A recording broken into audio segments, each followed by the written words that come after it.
Mundo Ejecutivo presenta.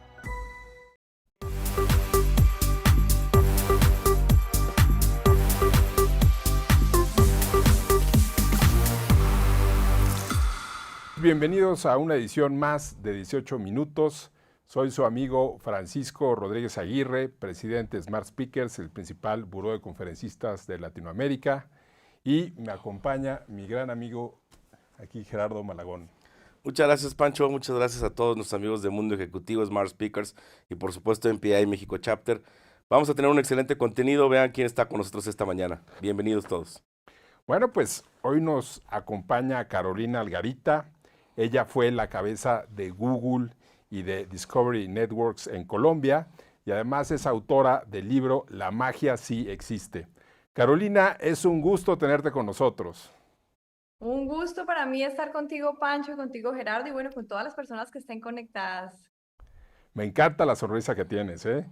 Bueno, ¿cómo llevar a cabo una transformación digital en una empresa de manera eficiente?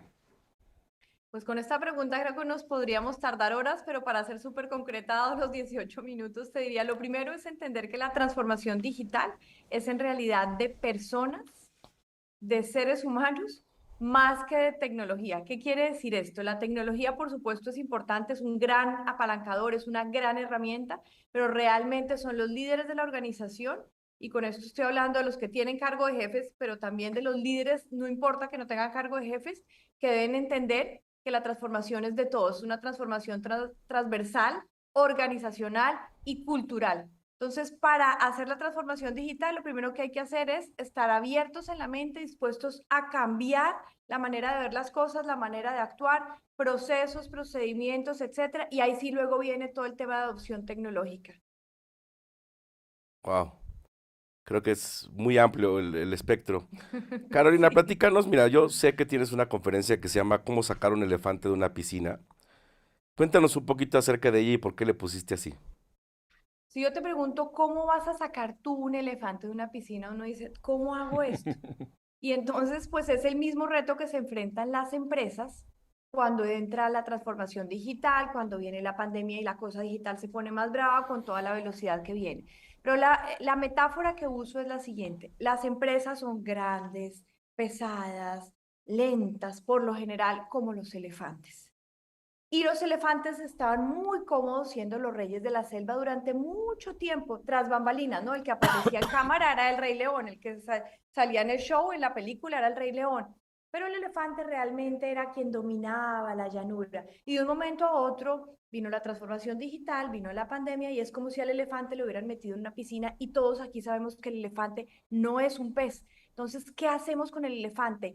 Que estaba acostumbrado a ser el rey de la selva, que le llegó una transformación que no esperaba y que no es un experto nadador. Y ahí es donde yo cuento 7 claves efectivas, poderosas para hacer una verdadera transformación digital en las empresas, para acelerar ese proceso, para hacer la adopción tecnológica, porque la tecnología da susto, la gente lo ve como algo que no saben manejar y dicen, yo esto no quiero. Entonces les doy 7 claves de transformación empresarial, organizacional y cultural para poder hacer una rápida y sobre todo efectiva y eficiente transformación digital. ¿Nos puedes decir brevemente, digo, son 18 minutos, ¿no? Pero brevemente esas 7 claves para lograr esta transformación digital? Te digo brevemente unas pocas para Sí, que o los queden conceptos interesados y después principales. nos llamen para la conferencia.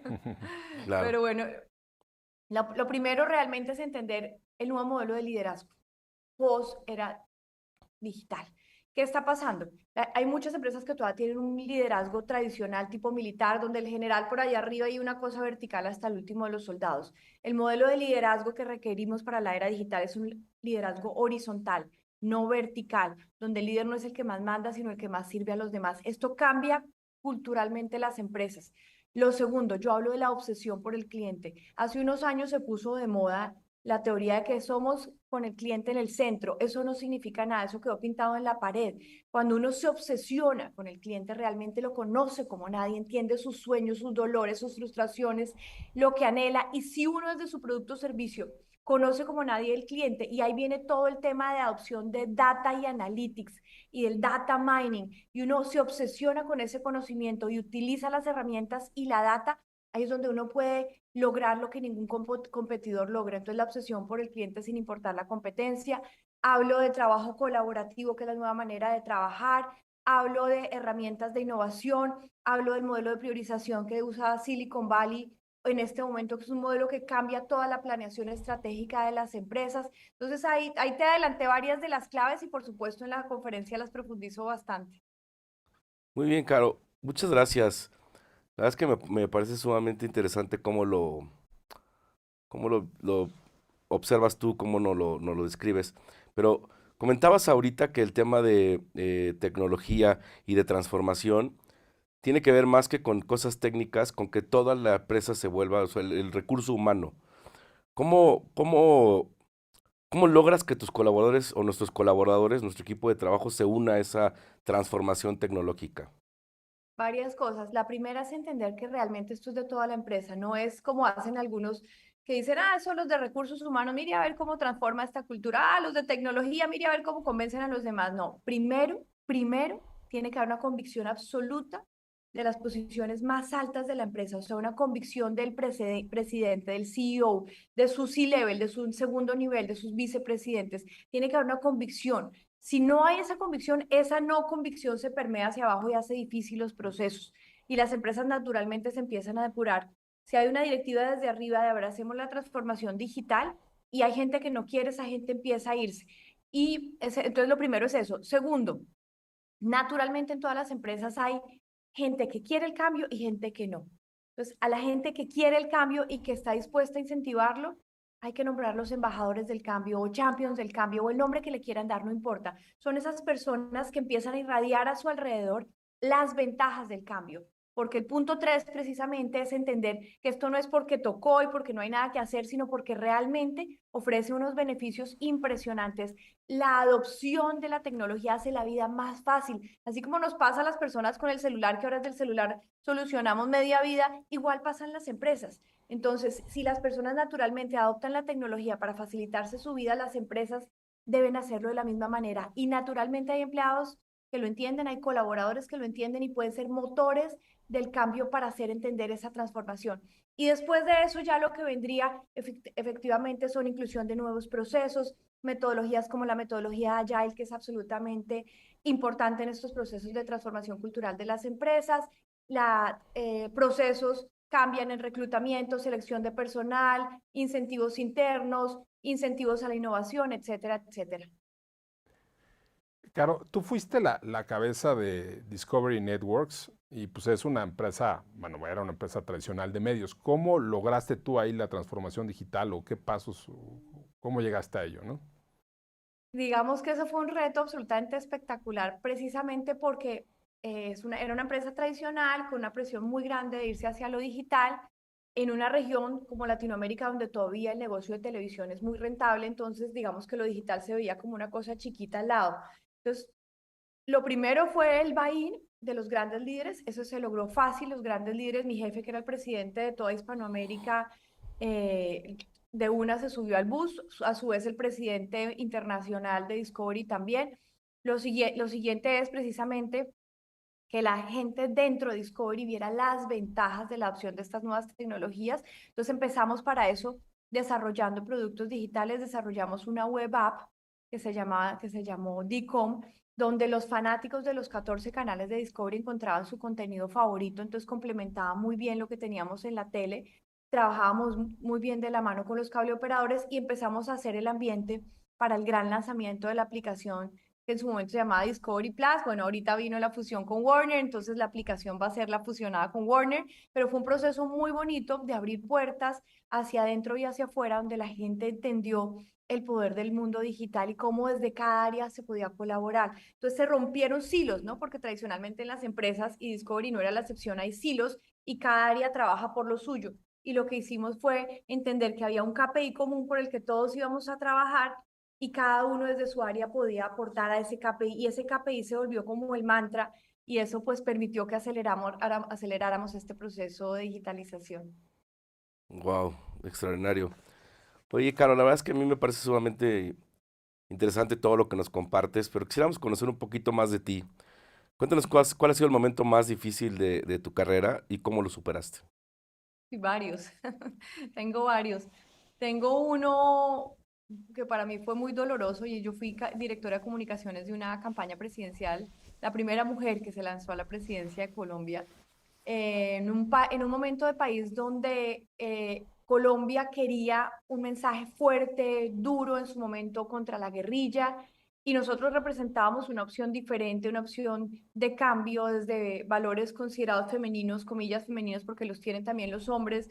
Entonces estamos hablando un lenguaje que Colombia no entendió y de hecho perdimos la campaña presidencial. Para mí fue un fracaso precioso porque me dejó grandes aprendizajes, primero de los cuales es saber leer, saber oír, saber entender ese público que quiere afuera. De ahí saco toda la teoría de la obsesión por el cliente que en el mundo digital funciona también. ¿Por qué no lo leímos?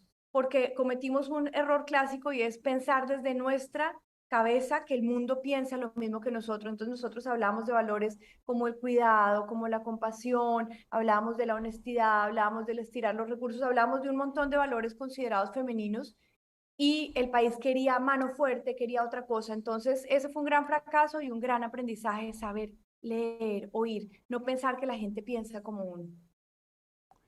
Claro, tienes un libro que se llama Empoderamiento. La magia sí existe, nos habían engañado. ¿De qué se trata?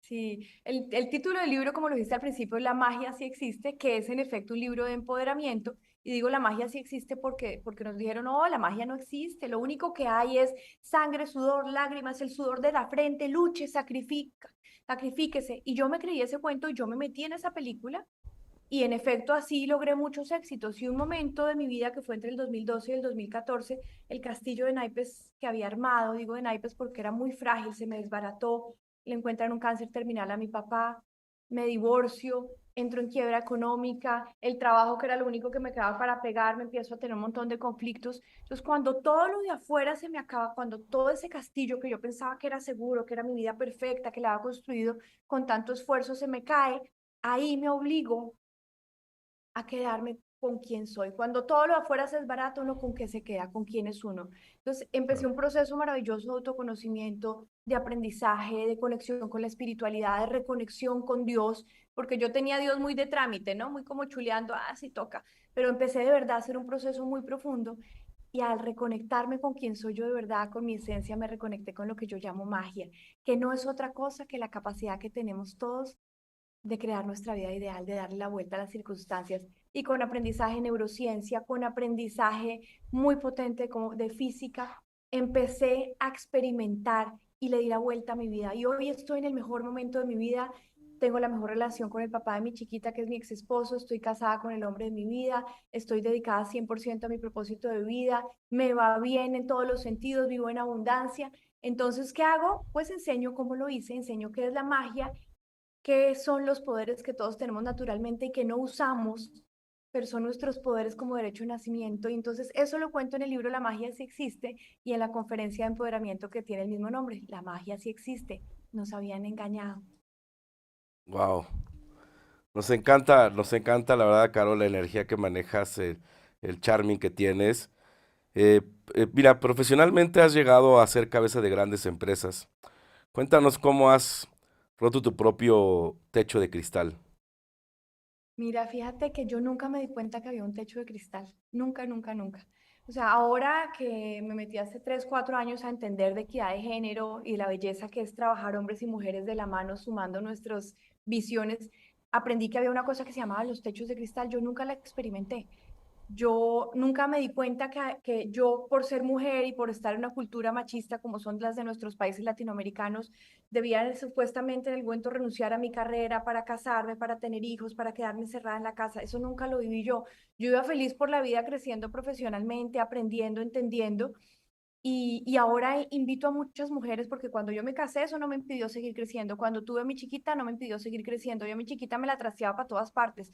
Entonces yo le digo a muchas mujeres que se fijen que realmente los techos de cristal, los límites, las barreras están solo en su cabeza, están solo aquí adentro. No, que es que mi marido me dice, bueno, el problema es de tu marido, pero tú no, tú sigue para adelante. No, es que mis papás me dicen, ojo, ¿qué quieres tú? ¿Quién eres tú? ¿De qué eres capaz tú? ¿Cuál es tu máximo potencial? ¿De qué quieres ser protagonista tú? Y así se da uno cuenta que no existen techos y que uno puede seguir creciendo. Es un proceso y es un proceso hermoso, no que no tenga obstáculos, pero siempre hay maneras de darle la vuelta a los obstáculos. Claro. Entonces, realmente, pues esa fue mi experiencia. Claro, y ya hablando de un mundo pues, más de mujeres, hombres, ¿no?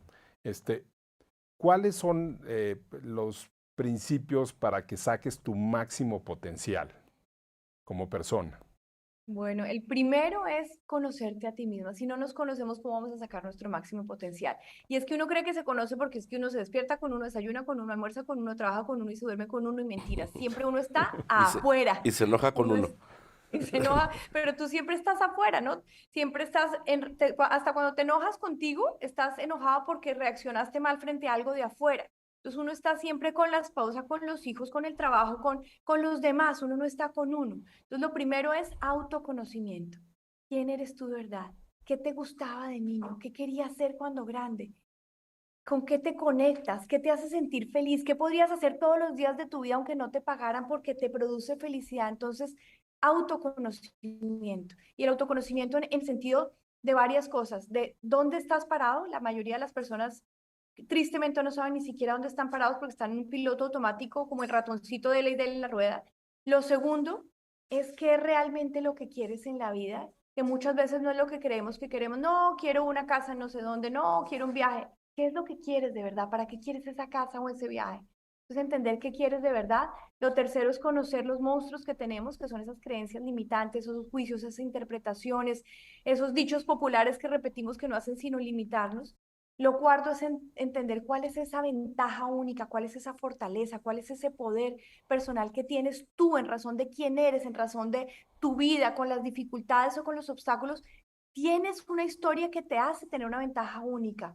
Y lo quinto es cómo pongo eso en un plan de acción, cómo lo aterrizo con metas a 30, 60, 90 días. Entonces, lo primero es autoconocimiento. Yo tengo, de hecho, un curso que se llama Plan A, deja de vivir en Plan B y empieza a vivir tu Plan A, que transitamos eso. Autoconocimiento es la clave y obviamente la capacidad de elegir. Es que elegí esto y me equivoqué. Bueno, elige de nuevo. Es que me volví a equivocar. Bueno, elige de nuevo. Siempre podemos elegir de nuevo. Entonces, el poder de elegir es absolutamente poderoso. Y para estas dos cosas, yo recomiendo un instrumento mágico que se llama la pausa. Cuando estamos en situaciones de estrés, frustración, dolor, hey, conciencia, me observo, hago una pausa, paro, respiro, no reacciono, no devuelvo el puño, pienso. Y de ahí ya no reacciono, sino respondo. Tengo la habilidad de responder, que es la responsibility. Y cuando ya yo respondo, ya las cosas fluyen de manera diferente. Entonces, autoconocimiento, poderosísimo el silencio para eso. Encuentra tu plan A, haz la pausa, la capacidad de responder se te dará la responsabilidad. Muy interesante, Caro. Pues mil gracias a nombre de MPI, a nombre de Mundo Ejecutivo y de Smart Speakers. Les damos las gracias por acompañarnos en un programa más de 18 minutos. Gerardo. Muchas gracias, Caro. La verdad es que ha sido un encanto conocerte, escucharte. Nos dejas un muy bonito sabor de boca para el resto del día. Gracias a todos, chicos. Nos vemos en la próxima. Hasta luego. Gracias a ustedes. Chao. Mundo Ejecutivo presentó